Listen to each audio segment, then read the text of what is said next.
Welcome, I'm Ty Leggett. I'm the ALCF Polaris Project Director at the Argonne Leadership Computing Facility. And today I'm going to talk to you about the Polaris system, which is currently being installed here at the Argonne facility.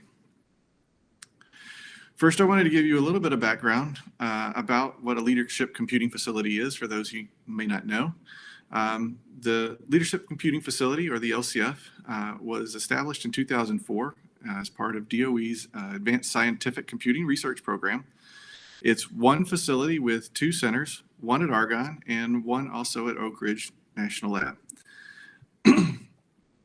The purpose of these centers are to deploy and run large high-performance computing systems with advanced architectures to allow scientists and researchers access to the scale of resources that they typically wouldn't have access to advance their science faster or allow them to do larger problems than they would normally be able to.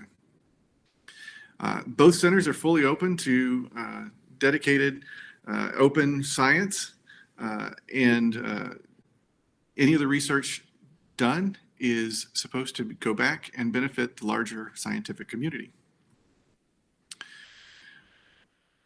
At the Argonne Leadership Computing Facility, or the ALCF, as I'll call it throughout this, we also have on-hand science and researchers in particular fields. These researchers are deployed with our scientific projects that run on our systems to help them scale their codes and optimize their codes and get their jobs through the queues faster and that type of thing. Just a little bit of background about the ALCF and how we got to where we are today and where we're going. Back in 2004, it started with a single rack of an IBM Blue Gene L system. Shortly after, that was followed by our first production resource, which was Intrepid, an IBM Blue Gene P system. 5 years later, our flagship Mira went production.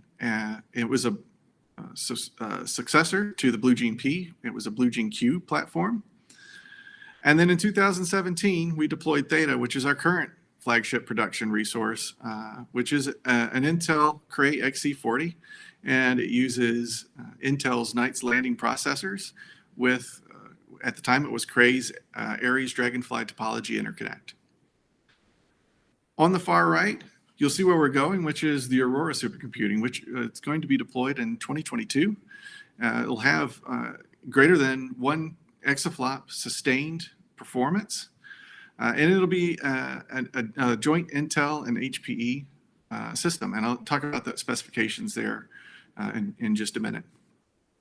In between Theta and Aurora, though, there's a little bit of time, and last year, during the COVID pandemic early on, Oscar asked us to identify any resources that we might be able to deploy with our production resource, Theta, to enable researchers to have dedicated and optimized hardware for doing COVID and SARS-CoV-2 research. And so we partnered again with, it was HPE now, after Cray was acquired by them, to deploy a system that we call Theta GPU. It's attached to Theta, but it's 24 NVIDIA DGX nodes. So each node has 4 NVIDIA A100s in it. This resource used all the same file systems as Theta and job scheduler as well, but it was early on dedicated for the COVID research.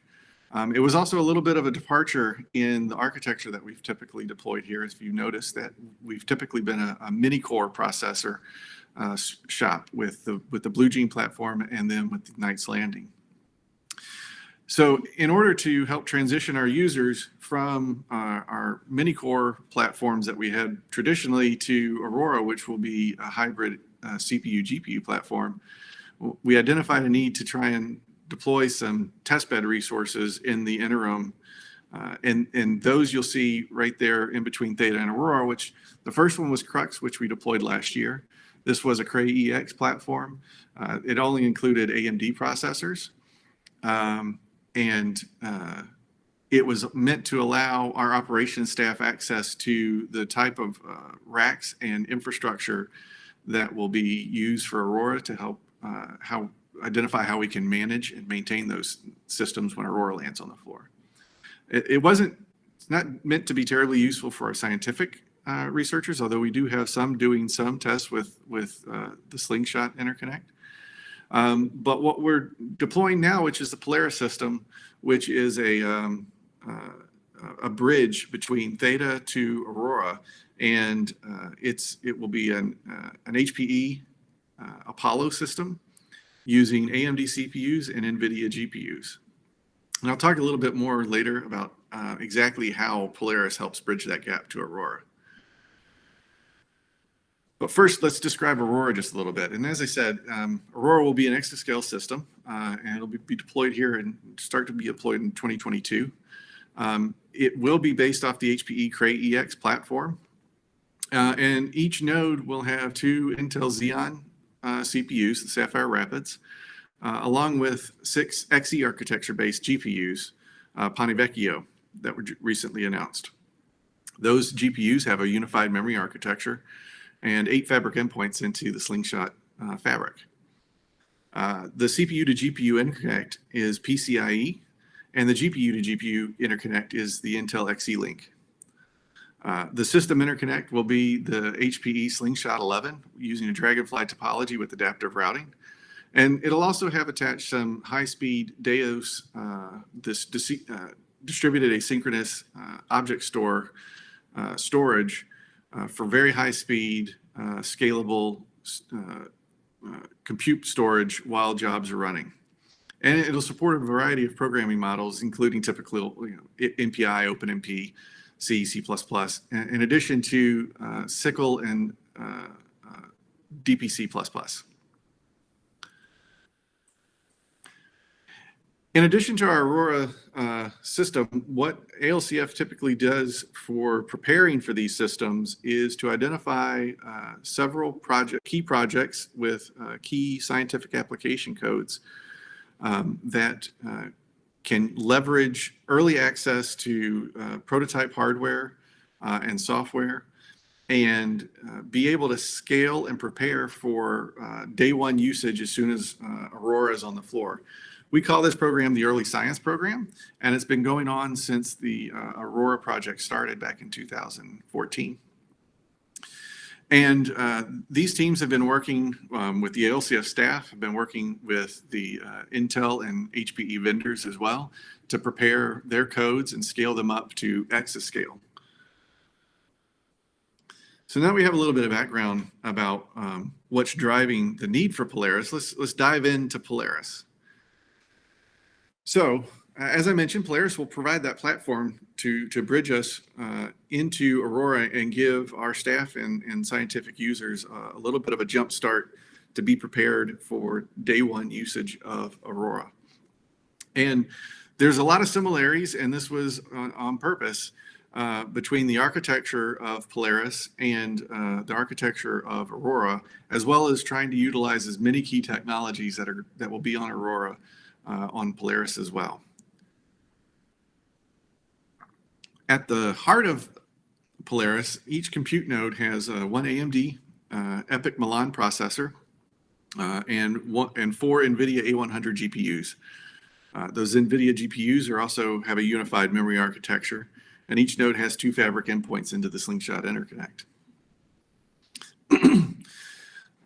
The GPUs each have 40 gigabytes of high bandwidth memory, and the CPU to GPU links are PCIe, and the GPU links is that unified memory NVLink.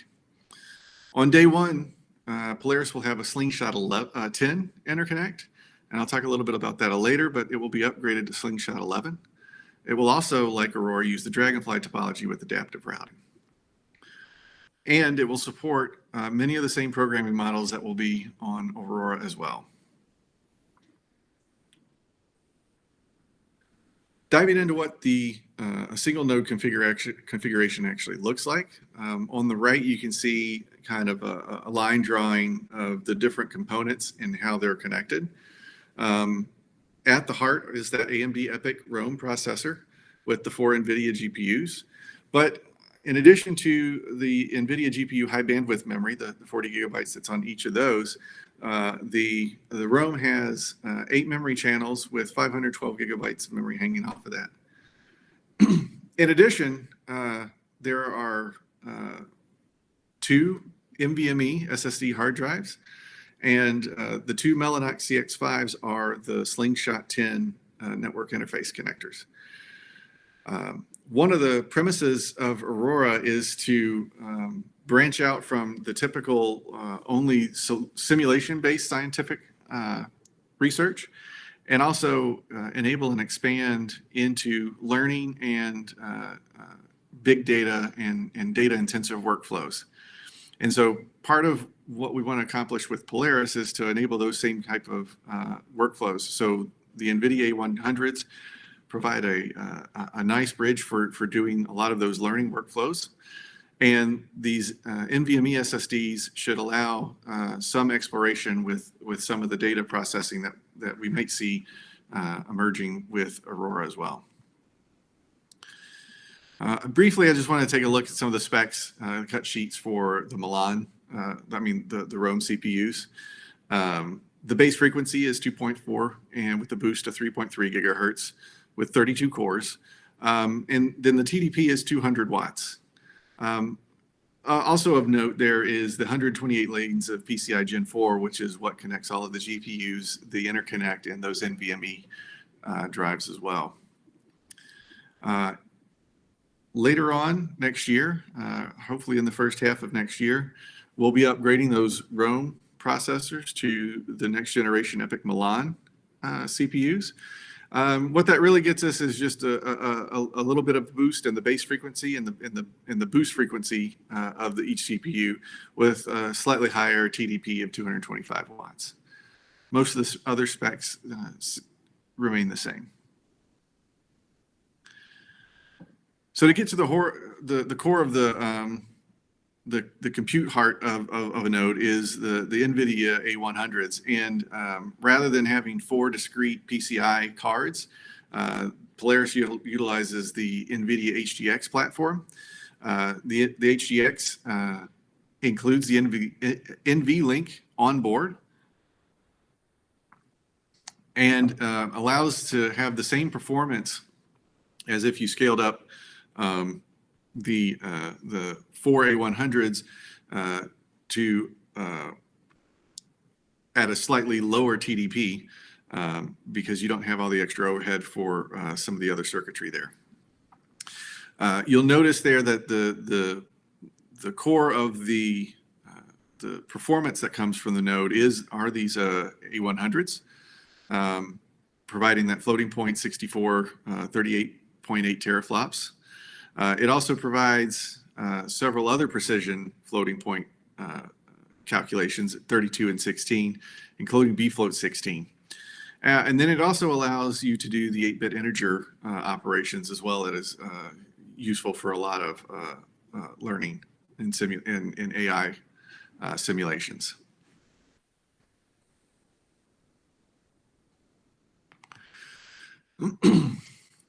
Connecting all of the Polaris nodes together is that Slingshot Interconnect, and that is what will be deployed on Aurora as well. Slingshot is kind of a 2-part technology.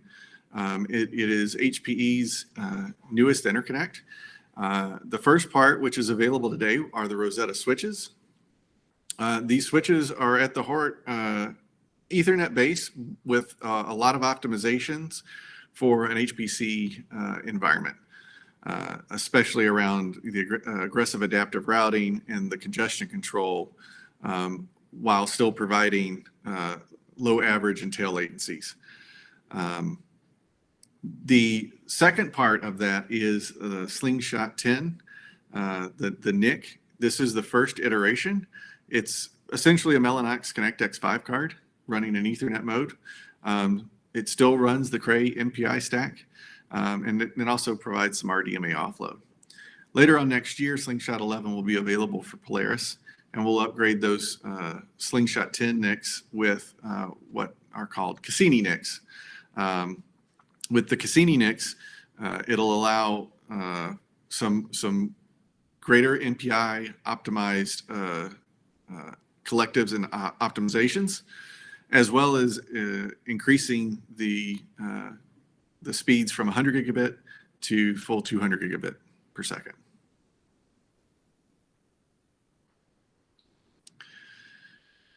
How Polaris is wired up for that Slingshot. This is where Crux, our current test bed, kind of falls down a little bit because it's only one cabinet, so it's only one Slingshot group.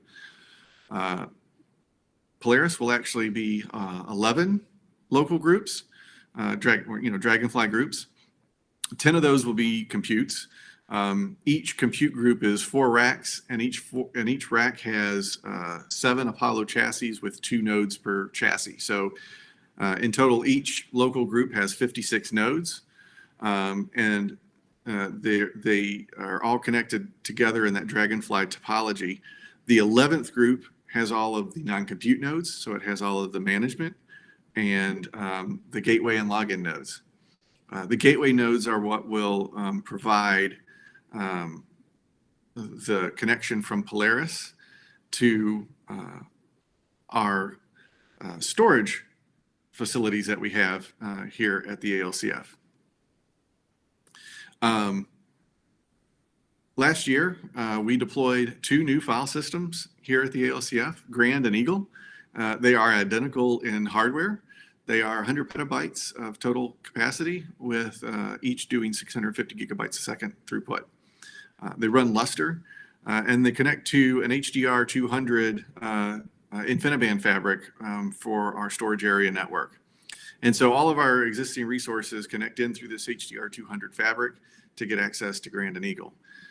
The only difference right now between Grand and Eagle is that Grand is for all intents and purposes, our campaign storage for most of our resources, so like Theta and Cooley. Eagle provides that as well, but also adds in a community sharing aspect via Globus sharing. And that's to allow projects that want to share their data with either others in their community or just publicly available. And so this was our way to be able to easily allow our scientific users to make that data available for others to benefit from. And then additionally, there's a home file system that is shared throughout all of our resources, so our users have a consistent environment between them all.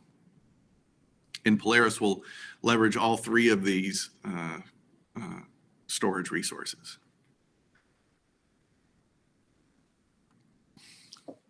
So now let's get into the software that's running on Polaris. And while hardware is great and it's good to have as similar hardware as possible, it does largely come down to the software that's available and what allows the users to have a kind of a unified programming environment and a consistent environment. And that's no difference here. So for Polaris, it will provide all the same programming models that will be available on Aurora. So it will allow our users to test lots of variety of their code and the aspects of their code in a way that's meaningful for progress towards being ready for Aurora on day 1. And also it's built with the HPE Performance Cluster Management System Software Stack, HPCM. And I'll go into that a little bit later as well. In addition to that, we do want Polaris to be a useful resource for scientific computing. And so it does provide the NVIDIA's HPC SDK as well. And the Cray MPI and MPitch will use and utilize the libfabric interfaces for Slingshot, so that once Slingshot 11 is available, codes can fully make use of that.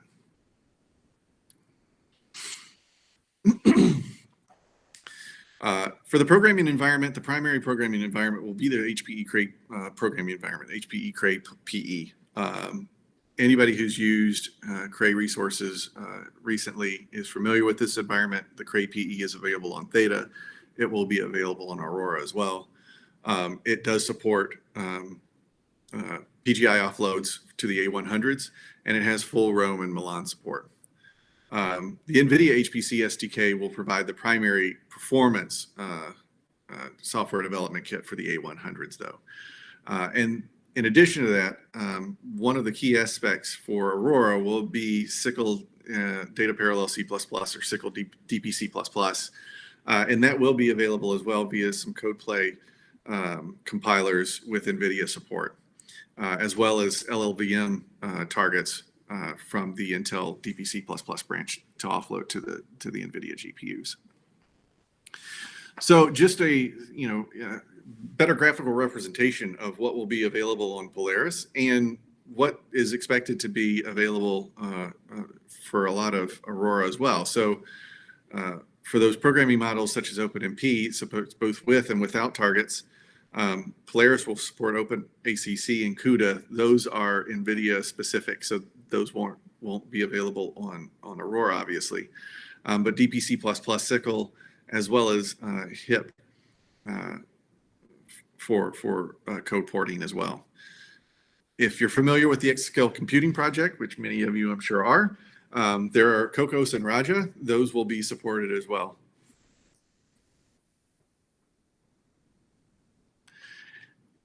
As I mentioned before, one of the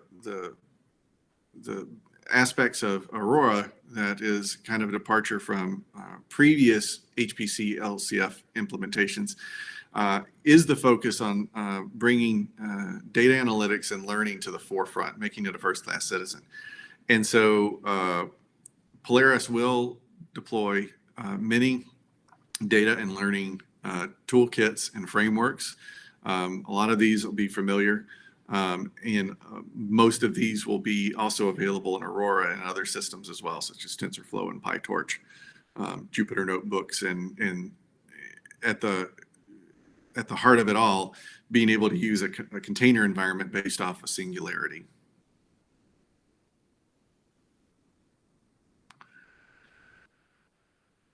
Running and management of the Polaris system will be done by the HPCM. HPCM isn't anything new. It's been around for quite a while. However, it being used on systems such as Aurora, the Cray EX platform in particular, is a new effort, and that's under active development. And so our ALCF ops staff wants to make sure that they're familiar with HPCM and they know how it operates in this environment, how it operates with the Slingshot Fabric Manager, and get a feel and get used to it before Aurora lands on the floor. And Polaris will definitely provide that functionality for us and be able to provide earlier feedback on enhancements or if there are any bug requests to fix before Aurora is on the ground, so we can make quicker progress of getting Aurora stood up. So just to bring it all back together, Polaris is meant to be that bridge to Aurora from our current Theta mini-core Intel Knights Landing platform to the Aurora heterogeneous CPU GPU based platform.